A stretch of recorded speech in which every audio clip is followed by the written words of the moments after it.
ಏ ಮಗ ಹೆಂಗೈತಿ ಗಾಡಿ? ಮಸ್ತಾಗೈತೆ ಮಗ.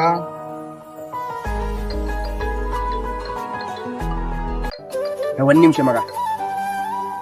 ಹಲೋ ಮಗ, ಗಾಡಿ ಮಾತ್ರ ಮಸ್ತ್ ಇಷ್ಟ ಆಯ್ತು ಮಗ. ಒಂದ್ಸಾರಿ ಆದ್ರೂ ಓಡಿಸ್ಲೇಬೇಕು. ಲೇ ನಿನ್ಗೆ ಅನ್ಸುತ್ತೇನೋ ಅವ್ನು ಹೊಸ ಬೈಕ್ ಓಡ್ಸಕ್ ಕೊಡ್ತಾನಂತ? ಹೌದ್ ಮಗ, ನಿಜ ಹೇಳ್ತಾವನೆ.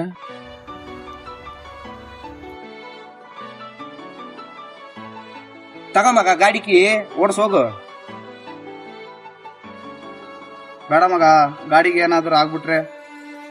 ಏಯ್ ಅದಕ್ಕೇನೋ ಆಗುತ್ತೆ, ನಿನ್ ಮೇಲೆ ನಿನಗ್ ನಂಬಿಕೆ ಇಲ್ವಾ? ಓಡಿಸೋಗು.